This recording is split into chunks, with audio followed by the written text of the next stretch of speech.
जब एक लड़की अपनी तालीम का स्टार्ट करती है तो वो खुद अकेली नहीं करती। मैंने प्रोफेसर को जब ईमेल की तो आई कन्विंस्ड हिम कि I like the research work के ख्वाब देखें हम्म। और उनकी ताबीर को हकीकत में बदलने के लिए भी ना आप मेहनत करती यू आर अ रहे। Brave lady. I was admitted 3 days in a hospital. और आज आपको जो है वो इसका फल भी मिला है। आप बच्चों पे आप यकीन करके अपने यकीन का मलबा उनके ऊपर रखें। जी, आप जब मलेशिया में आई उसके बाद जो है वो आपको किस किस्म के प्रॉब्लम्स को फेस करना पड़ा? देख। सो पंछियों को उड़ने दे, उन्हें उन्हें अपने विंग्स ओपन करने दें। वाह। उन्हें मुझे 3 घंटे देने होते थे। मैं 3 घंटे बैठ के स्कॉलरशिप सर्च। आप अगर 100 ईमेल्स करेंगे प्रोफेसर्स को तब आपको 10 रिप्लाई आएंगे। हम्म। तो फिर गूगल स्कॉलर पे देखना कि उनका रिसर्च एरिया क्या है। बचपन के ख्वाब तो बहुत डिफरेंट होते हैं। हम सबको महल चाहिए होते हैं, शहजादे चाहिए होते हैं। अस्सलाम वालेकुम, this is me Shazia Shah and you are watching awareness with Shazia Shah. नाजरीन, आगाही वो चिराग है जो इल्म, शऊर और कामयाबी की राहों को रोशन करता है। आगाही हम सब के लिए बहुत जरूरी है।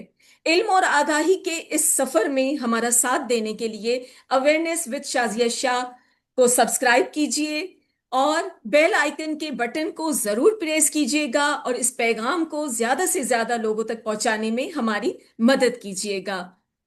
आगाही के इस दूसरे एपिसोड में आज हमारे साथ एक बाहिम्मत, मेहनती और काबिल शख्सियत मौजूद हैं जिनकी जिंदगी नौजवान नस्ल, खास करके देही इलाकों की लड़कियों के लिए एक रोशन मिसाल है।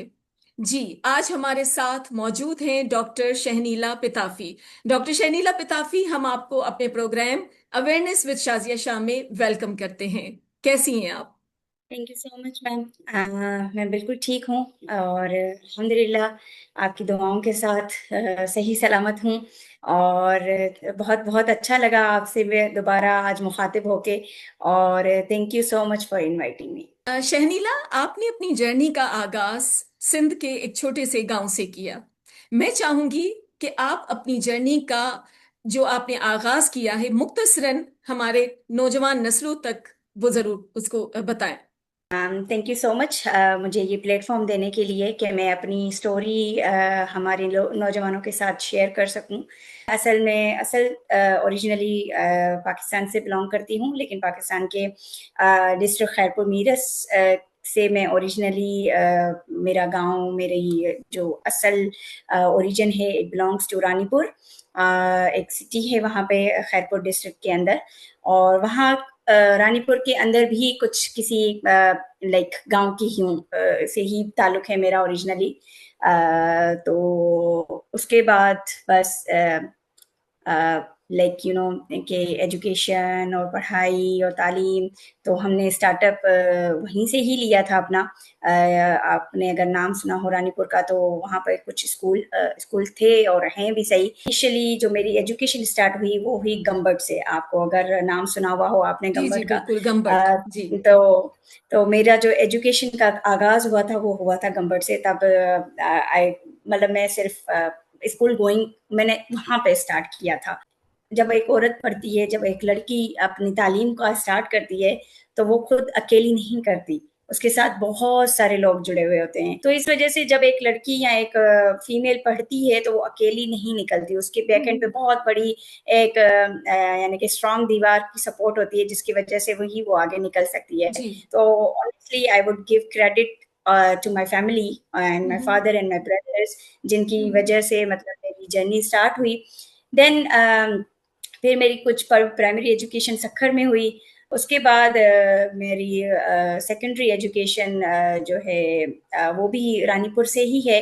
एंड आफ्टर दैट ये हुआ कि when I was in my 8th class तो then we shifted to Hyderabad. जब किसी की तालीम होती है तो रिसोर्सेज, माहौल, parents, support, hmm. All are the factors जो कि सपोर्ट करते हैं तभी कोई ना कोई आगे निकल के हमारे जैसा जो है ना किसी न किसी पोजीशन में पहुंच सकता है। बाबा एक कमाने वाले होते थे, कोई बिजनेस सपोर्ट नहीं होती थी, कोई जमींदारी नहीं होती थी। So it's like in a government job based person अब टेकिंग देयर किड्स, उनकी तालीम और उनकी परवरिश कर रहे हैं। तो होता ये था कि अब ज़ाहिर बात है हम 5 बहन भाई थे, तो अब सबकी एजुकेशन, इट्स नॉट पॉसिबल कि वो हर एक को जो है अलग से जामशोरों में, क्योंकि बहुत सारी यूनिवर्सिटियां हैं, आपको पता ही होगा कराची में बहुत ज़्यादा जी है, जी तो उन सबको जो है अलग अलग हॉस्टल्स के अकोमोडेशन और उनकी फीसें और ये सारी चीज़ें अफोर्ड कर सकें।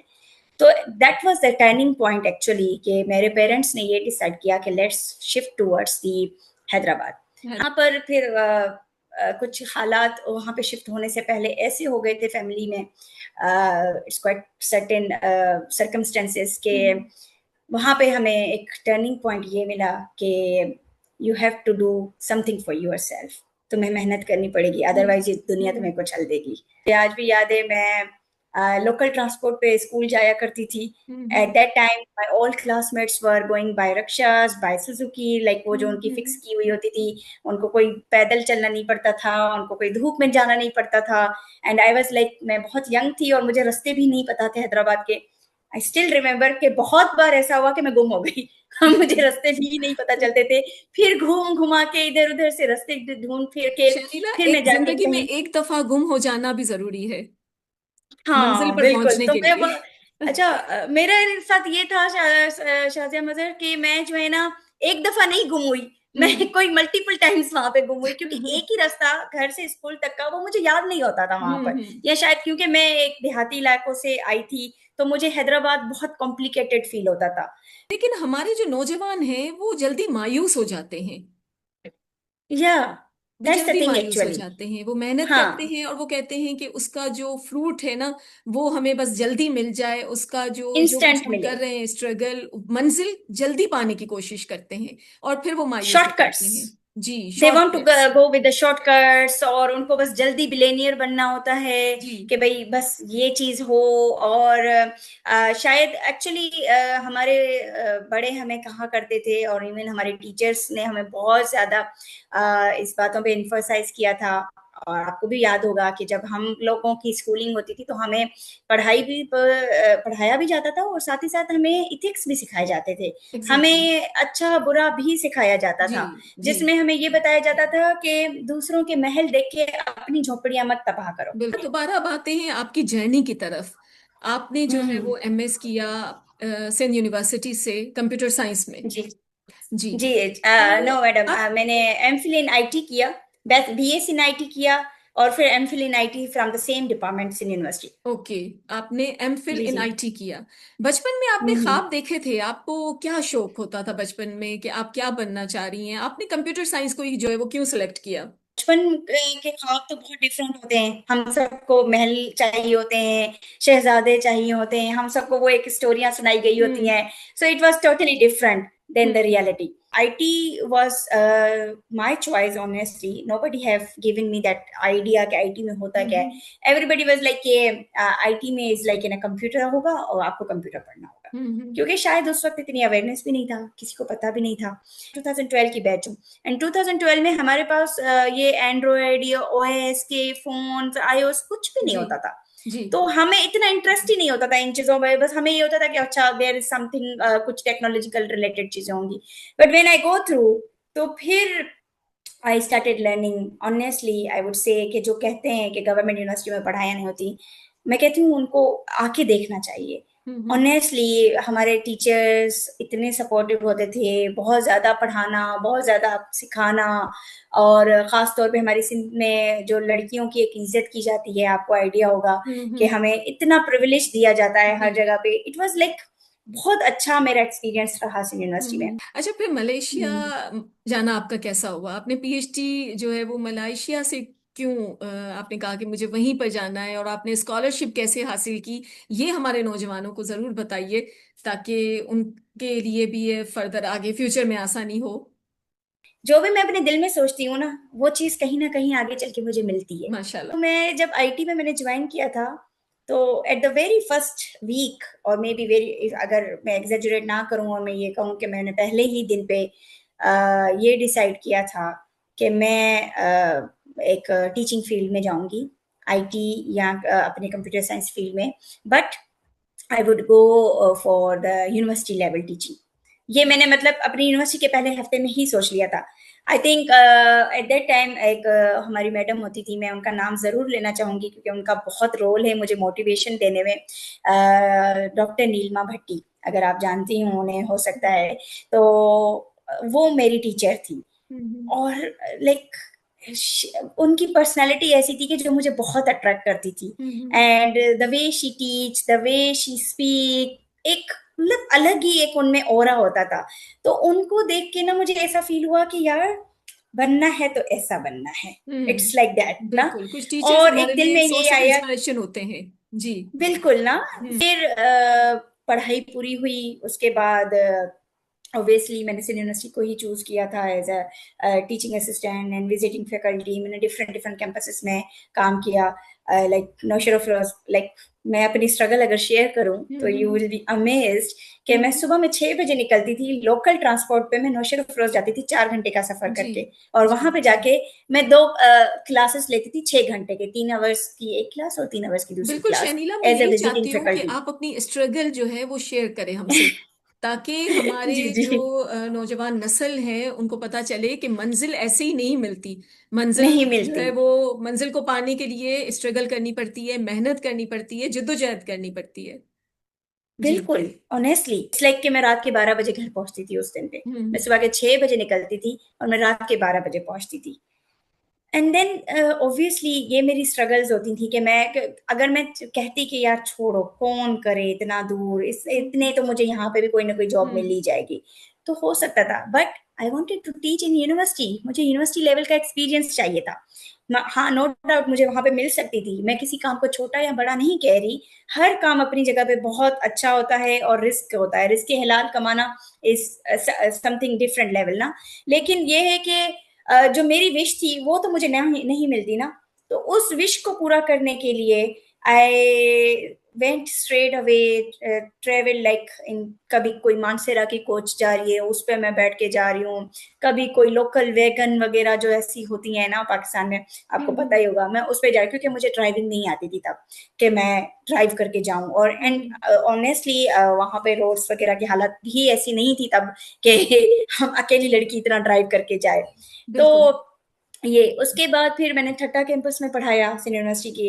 And then parallelly I joined Benazir Bhutto Shaheed university Lyari Karachi as a visiting faculty in hmm 2017 I think, yes. Hmm तो उसमें डॉक्टर मजाक ने मुझे बहुत हेल्प आउट किया, जिन्होंने मुझे बहुत मोटिवेशन दी और जिन्होंने मुझे मौका दिया to join Lyari university as a hmm visiting faculty. He give me a chance at least, I think he saw something in me कि जो कि उनको नजर आया, शायद मुझे नहीं आ रहा था उस वक्त। Hmm but honestly these are the people जिनकी वजह से मैं मुझे कॉन्फिडेंस मिलता गया और मैं आगे बिल्कुल। निकलती गई। तो उसके बाद कि I joined as a permanent faculty in Sukkur IBA university. मैंने वहां पे 1 साल पूरा काम किया। It was again a full struggle. तो मैं हैदराबाद से रात के 1 बजे की डाइवो पे जा रही हूँ और सुबह में 5 बजे मैं सखर में पहुंच रही हूँ और सुबह में 9 बजे मैं वहां पे क्लास ले रही हूँ। And it is like roller coaster. Once you have done your masters तो फिर आपको एक ये फील आती है कि यार I want to do my PhD, I want to hmm do something, because obviously मुझे एक यूनिवर्सिटी में पढ़ाना था, अपनी यंग जनरेशन को आगे लेके चलना था, रिसर्च में अपना कुछ करना था। तो वो ऐसे सिर्फ मास्टर्स की बेस पे अगर मैं घर पे बैठ जाती आगे कुछ ना करती तो शायद ना हो पाता। सो बिल्कुल। That's why I started searching. तो जो स्कॉलरशिप सर्च करने का एक बड़ा फेज है, it's actually it's not easy honestly. It's an hmm time consuming, it's an draining, okay. बहुत ही ज्यादा मुश्किल प्रोसीजर होता है कि हम्म आप किसी को कन्विंस करें कि आप मुझे एज ए स्टूडेंट ले लें अपने पास। ओके। और इसमें कंसिस्टेंसी मीनिंग भी दैट, जरूरी है।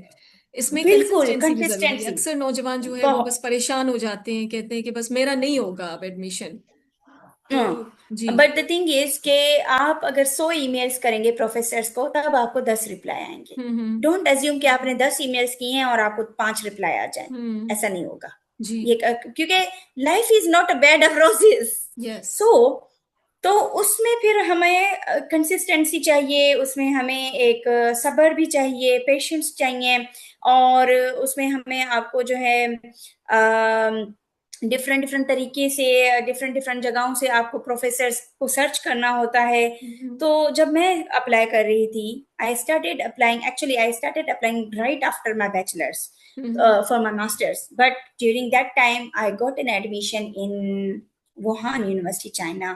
But जब मुझे वो एडमिशन मिली, जब तक कोविड आ चुका था, I joined again full time Benazir Bhutto Shaheed Lyari university as a contract basis lecturer. तो ड्यूरिंग दैट टाइम मैं 3 बजे तक वहां पे ऑफिस में होती थी, अपनी ऑफिस का काम किया, अपनी क्लासेस लिए, and after that it was my routine in the evening I have to like spare, मुझे 3 घंटे देने होते थे। मैं 3 घंटे बैठ के स्कॉलरशिप सर्च करती थी, प्रोफेसर्स के नाम सर्च करती थी, डिफरेंट डिफरेंट यूनिवर्सिटी की वेबसाइट्स ओपन करती थी। उन वेबसाइट्स में ओपन करने के बाद फिर अपना डिपार्टमेंट ढूंढना, फिर उस डिपार्टमेंट में जाके उन प्रोफेसर्स के एरियाज को सर्च करना, देन उन एरिया उनके नाम सर्च करने के बाद लाइक उनको फिर गूगल स्कॉलर पे देखना कि उनका रिसर्च एरिया क्या है, उनका रिसर्च एरिया फाइंड आउट। अच्छा, I am telling the procedure के कैसे ये जी स्कॉलरशिप जी। सिक्योर की जा सकती है। It will be a guide for the new generation yes. Actually. तो आप ने प्रोफेसर्स के नाम सर्च किए, उनकी डिफरेंट डिफरेंट जो है अकेडमिया वेबसाइट से, जहाँ पे फैकल्टी ने स्टाफ की एक पूरी डायरेक्टरी रखी हुई होती है मोस्टली सारी यूनिवर्सिटीज में। तो उन यूनिवर्सिटीज में आप ने जो है सिक्योर किया, आपने सर्चिंग की, आपको प्रोफेसर्स के नाम मिले। उन प्रोफेसर्स के बाद आपको क्या करना होता है कि आपने उन प्रोफेसर्स को जाके गूगल स्कॉलर पे सर्च करना होता है कि what is their area of interest, उनका ओके। रिसर्च। अच्छा, तो हल्का फुल्का एरिया ऑफ इंटरेस्ट तो डायरेक्टरी में भी लिखा हुआ होता है, लेकिन डीपली उनकी रिसर्च है किस बात पे, उनके जी। पेपर्स कौन से हैं। तो उसमें से जब आप ये देखते हैं कि उनके एरिया के पेपर्स कौन से, रिसर्च पेपर्स उनके आपने पढ़ने होते हैं, उनके रिसर्च पेपर्स आपने ढूंढने होते हैं, और फिर उन्हीं रिसर्च पेपर्स में से आपने उनको बताना होता है। लाइक मैं अपना बता रही हूँ कि how I convince the professor. मैंने प्रोफेसर को जब ईमेल की तो आई कन्विंस्ड हिम कि I like your the work, the research work जो आपने फला पेपर में किया हुआ है, मैं उस काम को एक्सटेंड करना चाहती हूँ इन डिफरेंट वे। तो उसने, मतलब देयर आर मेनी प्रोफेसर्स जो इस बात पे रिप्लाई करते हैं। मैंने जर्नल ईमेल्स भी करके देखी कि भाई मुझे आप एज ए स्टूडेंट ले लें, मुझे पीएचडी चाहिए, they never bother to reply. उनको ये होता है कि person don't have time to write properly, वो मेरे पास रिसर्च आके क्या करेगा। तो इस वजह से वो जवाब नहीं देते ऐसे। तो मैंने क्या किया, मैंने ये टेक्निक अप्लाई की कि मैं उनको जब उनकी टॉपिक के बारे में बताऊंगी कि मैंने ये काम आपका पढ़ा, इसमें आपने इस चीज का जिक्र किया था, जिसमें आपने ये मेथोडोलॉजी अप्लाई की, so I am interested in extending that work. तो फिर उनको ये फील हुआ कि okay we can reply. By doing this I got a lot of responses. I would tell you, मैंने, मुझे इटली से रिस्पॉन्सेस आए, मुझे जर्मनी से रिस्पॉन्सेस आए, मुझे फिनलैंड से रिस्पॉन्सेस आए, मुझे मलेशिया से आए, चाइना से मुझे नहीं आए, और मैं उस वक्त चाइना में अप्लाई भी नहीं कर रही थी क्योंकि शायद कोविड था, तो इस वजह से मुझे डर लग रहा था, तो मैं अप्लाई नहीं कर रही थी। जी। लेकिन क्योंकि वो चाइना की बॉर्डर तो काफी देर तक बंद थे ना, तो हाँ। अब पता नहीं था कि कब खुलेंगे, तो इस वजह से भी मैं अप्लाई नहीं करती थी उधर, के टाइम जाया होगा। तो जब मुझे मल्टीपल जगहों से रिप्लाई रिप्लाई आता था, तो वो फिर मेरा इंटरव्यू रखते थे कि भाई we want to have an interview session with you.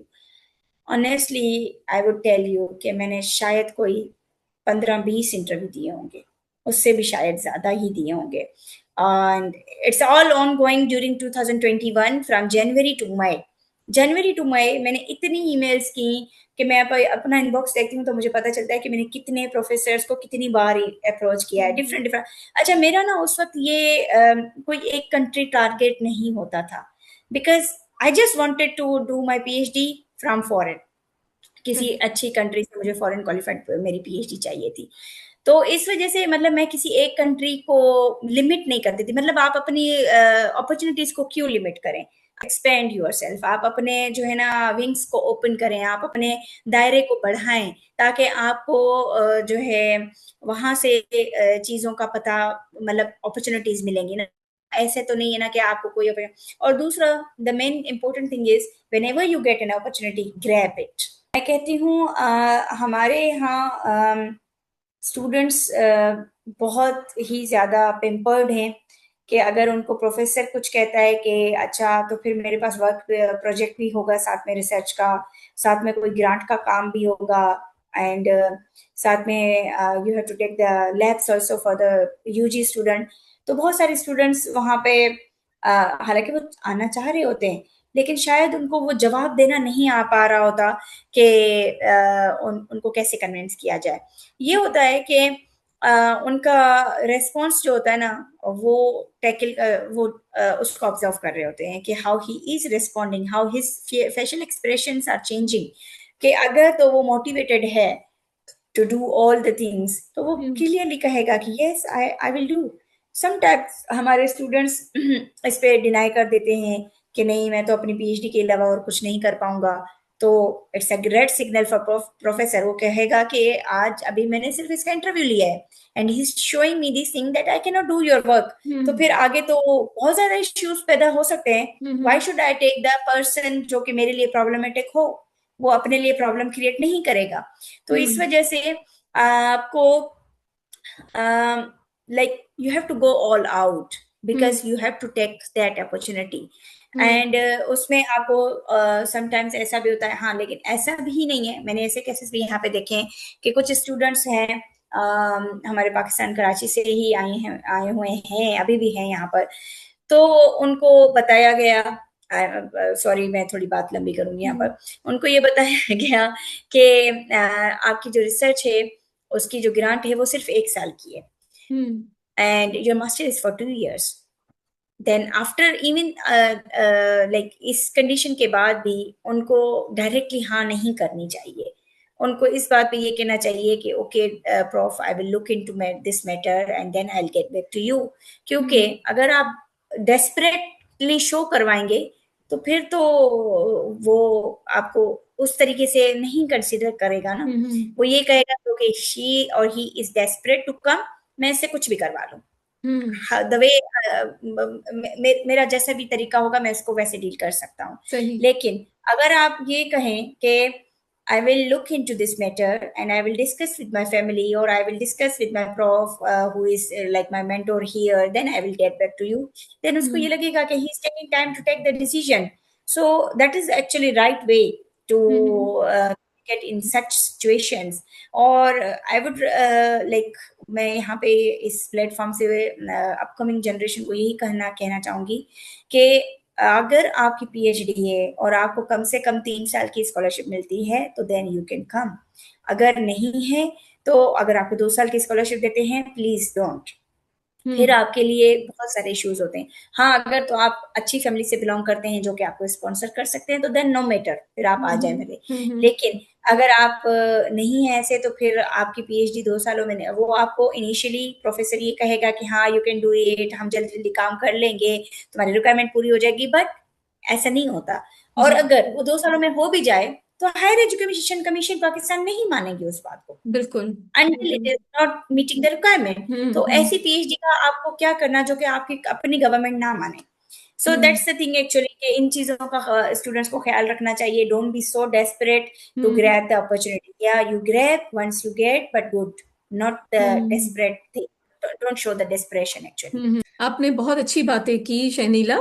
अच्छा इसमें कोई शक नहीं है कि आपको खुशकिस्मती से अच्छे फैमिली मेंबर्स मिले, अच्छे पेरेंट्स मिले जिन्होंने आप पर भरोसा किया और आपको छोड़ा। बिल्कुल तो बिल्कुल। आप अपनी स्टॉक के जरिए वो पेरेंट्स जो अपने बच्चों पे अनफॉर्चुनेटली भरोसा नहीं करते और कहते हैं कि नहीं हम कैसे जो है वो, आजकल तो ऐसा भी हो गया है कि लड़कों को भी जो है वो बिल्कुल पैम्पर कर दिया गया है कि नहीं इसको मैं बाहर कैसे छोड़ेंगे, हम हमारा एक ही बेटा है या हमारा छोटा बच्चा है, हम इसको कैसे छोड़ें इंटर के बाद या बीएस के बाद।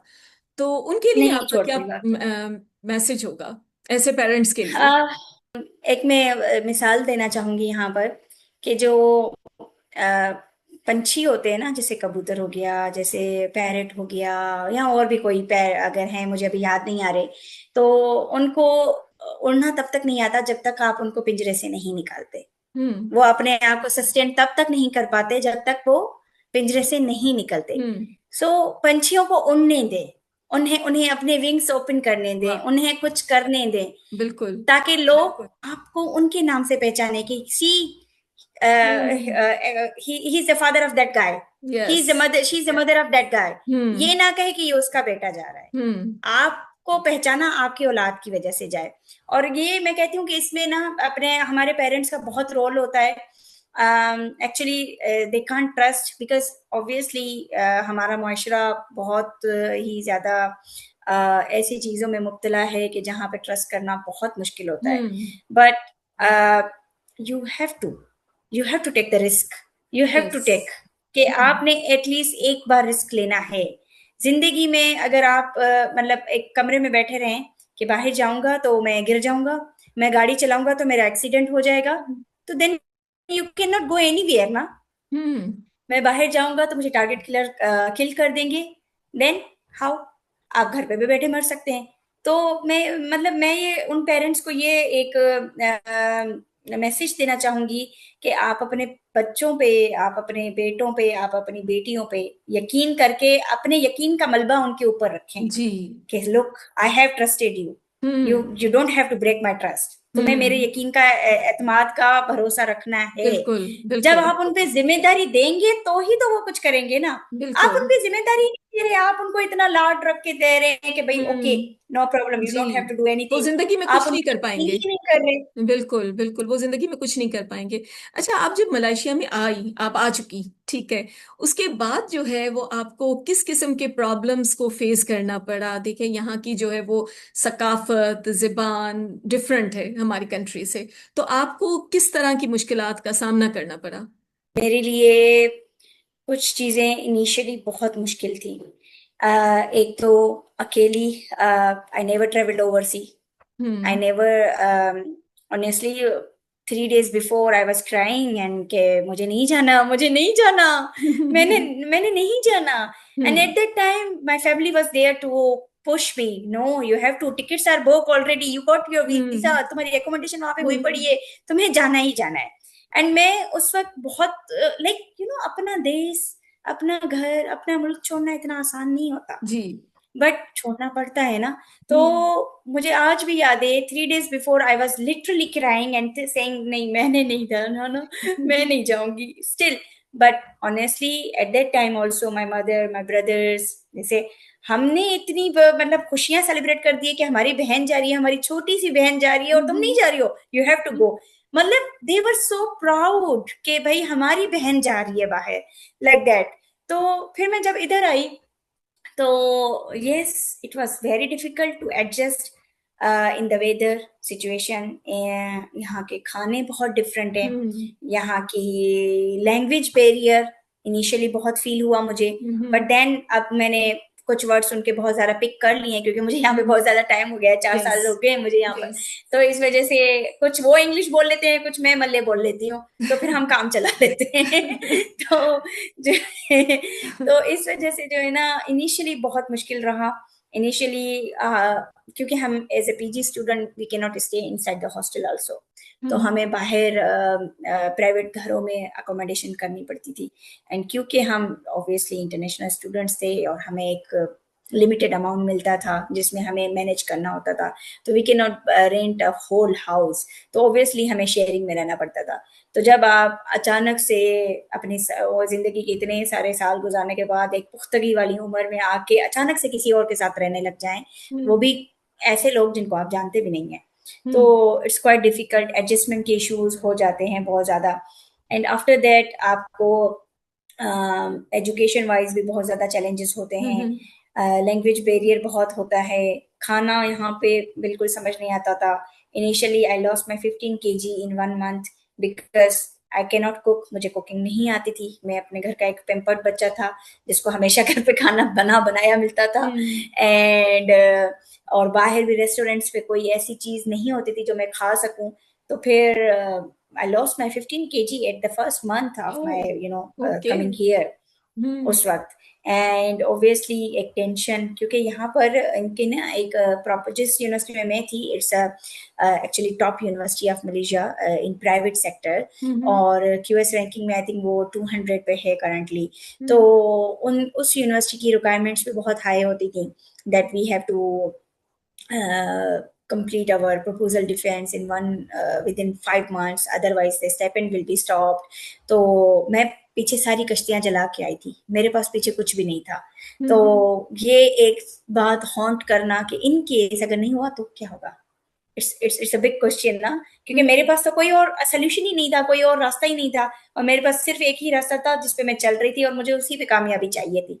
तो फिर जो है माइग्रेन बहुत ज्यादा होता था, तबीयत बहुत ज्यादा खराब रहती थी, but then you have to tackle somehow, you hmm have to do. तो फिर आहिस्ता आहिस्ता, initially the initial 6 months I was literally speaking to myself, मुझे क्या पड़ी थी इधर आने की।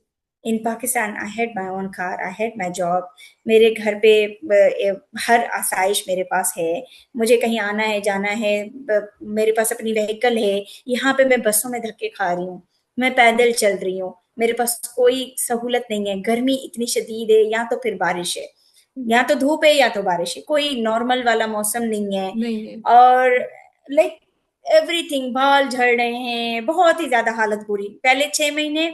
It's quite a long struggle to adjust. Hmm लेकिन फिर आपको कुछ अच्छे दोस्त भी मिल जाते हैं जो कि आपके लैबमेट्स होते हैं, जिनके साथ फिर आप अपनी बातें भी शेयर कर रहे होते हैं, और फिर आपका आरपीडी भी तब तक लाइक मैनेज हो जाता होता है। तो फिर आप एक स्टेज में चले जाते हैं कि okay, first stage has been cleared for my PhD, now I have to work on another target. और फिर आपके आहिस्ता आहिस्ता फ्रेंड्स बनते जाते हैं, और उस चीजों को ना ओवरकम करने के लिए, sorry I am taking more time. तो मैंने क्या किया था कि I actually I am a very active student. तो मैंने ये किया था कि मैंने यहाँ पे यूनिवर्सिटी में इंटरनेशनल एसोसिएशंस की जो हमारी सोसाइटीज थी उनको ज्वाइन किया हुआ था। हम्म और उन सोसाइटीज में पैरेलली पाकिस्तानी कम्युनिटी सोसाइटी थी हमारी यहाँ पर, उस यूनिवर्सिटी की अपनी, जिसमें पाकिस्तानी कम्युनिटी के सारे स्टूडेंट्स आते थे। तो हम्म मैंने उसको भी ज्वाइन कर लिया। तो उससे ये होता था कि कभी कोई इवेंट करवाया यूनिवर्सिटी लेवल पे, कभी कहीं ट्रिप करवाई यूनिवर्सिटी लेवल पे, और लाइक मतलब अपने आप आप को ओवरऑल आप इंगेज एक्टिव रखा। रही हैं। आप बिल्कुल एक्टिव जी जी। रही हैं और आपने अपने आप को जो है वो बिजी भी रखा हुआ था। और इस पूरी हम्म। जर्नी में, इस पूरी स्ट्रगल में जो है वो शर्मिला थकी जरूर है लेकिन मायूस नहीं हुई है।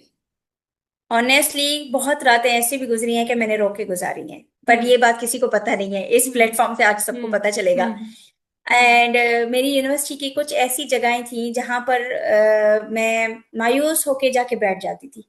देर हम्म वॉज वन लेक, एक हमारा यूनिवर्सिटी की लेकिन मेन वो एंट्रेंस के मायूसी पास एक थी। ये ऐसी हम्म। नहीं थी कि सब कुछ छोड़ देना है बस। मायूसी, बिल्कुल। आई थिंक वो आप मायूस नहीं हुई थी, आप थोड़ी देर के लिए उदास हो गई थी। मायूसी में क्या होता हाँ है कि बंदा सब कुछ छोड़ देता है, बस कहता है कि बस अब बिल्कुल, कुछ नहीं करना, वापस पीछे जाना है। आप थक गई थी असल में। क्योंकि होम सिकनेस एक जी बहुत बड़ा रीजन था इस हम्म, बात का। आपके पास कोई कंधा नहीं होता था जिसको आप अपनी आके परेशानियां बताएं, जी जिससे आप शेयर कर सकें, और जो बिना किसी जजमेंटल, बिना किसी फिल्टर के आपको सुने। ऐसा कोई भी नहीं होता था आपके पास। हाँ, दोस्त होते थे, बट ऑनेस्टली दोस्तों के साथ और फैमिली की बात अलग होती है अलग ना। होती है द वे बिल्कुल। I can discuss everything to my mother, to my sister, I can not discuss anything to my labmates ना। यस तो तबीयत भी खराब होती थी, एंड आपको अकेले हॉस्पिटल भी जाना होता था, आपको अकेले एडमिट भी होना पड़ता था। मुझे आज भी याद है, I was admitted 3 days in a hospital in Ipoh, but there was nobody to take care. Nurses आ रही हैं, मुझे ड्रिप्स लगा के चली जा रही हैं, फिर मैं खुद ही डिस्चार्ज हुई हूँ, मैं खुद ही अपने आप को मैंने like, it's all like that कि आपको अकेले ही या सब कुछ करना है। Yes. And and you there are was a a brave, days you are a कि ब्रेव लेडी, और आपने ये सब कुछ बर्दाश्त किया। और आज आपको जो है वो उसका फल भी मिला है, आपको उसका फ्रूट भी मिला है कि आज आप मलेशिया की एक अच्छी यूनिवर्सिटी में बतौर लेक्चरर काम कर रही हैं। बिल्कुल, अल्हम्दुलिल्लाह। Remember, I still remember when I attempted my viva, my final PhD viva. तो next day, like 2 days, I took a rest because obviously it was a sleepless nights of 10 days and viva की preparation और ये वो इस चीजों में. तो I took a rest for 2 days and then recharge myself, and then I said to myself, okay, Shanila, you have to secure an opportunity until your visa is not hmm expiring. हम्म जब तक तुम्हारे पास correction submit करने का time है, जब तक तुम्हारे पास senate का लेटर मिलने का हम्म टाइम है. हमारी यूनिवर्सिटी में ये होता है कि आपके वाइवा के बाद आपको टाइम दिया जाता है, क्योंकि एग्जामिनर्स ऑब्वियसली कुछ ना कुछ करेक्शंस बताते हैं कि you have to do this and that with your thesis. तो उन करेक्शंस करने का 1 महीना 3 महीने कुछ टाइम होता है. और उस सबमिशन के बाद आपकी एक सेनेट की मीटिंग होती है जिसमें आपको डिग्री अवार्ड की जाती है. तो मेरा ये खुद से वादा था कि मुझे इस सेनेट की मीटिंग से पहले पहले अपॉर्चुनिटी सिक्योर करनी है. और after 2 days of my viva, I started applying in various universities. I still remember, मैंने फिर से वही अपनी टेक्निक अप्लाई की. मैं यूनिवर्सिटी के पोर्टल्स पे भी अप्लाई करने लग गई. पैरेलली मैं अपनी थीसिस की करेक्शंस भी ग्रेट कर रही एंड थी. फाइनली यू गॉट मैं success and finally you got अल्हम्दुलिल्लाह. सक्सेस अच्छा जी. आज एक सिंध की लड़की अगर आपसे आपकी तरह बनना चाह रही है पाकिस्तान की एक लड़की जो कि किसी गांव से ताल्लुक रखती है और वो जब शहनीला को डॉक्टर शहनीला की तरफ देखती है और वो चाहती है कि डॉक्टर शहनीला की तरह बनना चाहती है वो लेकिन वो डरती है वो आपके जैसी उड़ान के लिए उसके पास वो पर मौजूद नहीं है उसके लिए आपके पास क्या मैसेज है आप उसको क्या कहना चाहेंगी फिर से कि ख्वाब देखें हम्म और उनकी ताबीर को हकीकत में बदलने के लिए भी ना आप मेहनत करती रहें. आपको रास्ते आपके लिए खुद ब खुद बनते जाएंगे. और हम्म आप खुद पे एतमाद रखें, आप यकीन रखें. नो डाउट रिसोर्सेज इफेक्ट करते हैं. ये हमारी सोसाइटी के बहुत सारे फैक्टर्स हैं जो कि एक लड़की की तालीम पे बहुत ज्यादा इम्पैक्ट करते हैं, उनके हम्म कैरियर पे बहुत इम्पैक्ट करते हैं. लेकिन जो हिम्मत नहीं हारता, जो अपने आप पे एतमाद रखता है, तो वो कभी भी नाकाम नहीं होता. हम्म और अगर आपका इरादा मजबूत है और आप मेहनत करती हैं, तो मतलब अ, आपका जो क्रिएटर है ना, वो आपके लिए रास्ते खुद ही खोलता है. हम्म आपने एक एतमाद रखना है, आपने एक यकीन, और उस यकीन के साथ अपनी मेहनत को जारी रखना है, और कंसिस्टेंसी रखनी है. बिल्कुल हम्म. बेहतरीन बेहतरीन आपकी जो पूरी टॉक थी उसमें मैंने यही समझा है कि खाली ख्वाब देखने से कुछ नहीं होता ख्वाबों की ताबीर आपके अपने हाथ में है और उसमें आपको स्ट्रगल करनी है आपको मेहनत करनी है कंसिस्टेंसी से काम करना है और हिम्मत नहीं हारनी और बेशक. मायूस नहीं होना तो thank you so much doctor Shaneela Pitafi आपने अपना टाइम दिया आपने अपनी जो है वो पूरी स्टोरी हमें बताई जो कि मेरे ख्याल से आज के जो नौजवान नस्ल है उनके लिए बहुत ही फायदेमंद है वो उनको सुनेंगे और जो है वो फायदा हासिल करेंगे और उनको उनकी हिम्मत बढ़ेगी कि हाँ हम भी कर सकते हैं अगर शैनीला डॉक्टर शैनीला पिताफी यहाँ तक पहुंची है तो हम क्यों नहीं हम भी पहुंच सकते हैं आखिर में थैंक यू. बस मैं यही कहूंगी कि हमारे इस चैनल को ज़रूर सब्सक्राइब कीजिएगा और जो है आगाही का जो ये पैगाम है ये सब तक ज़रूर पहुंचाइएगा thank you so much thank you so much. Thank you for inviting me.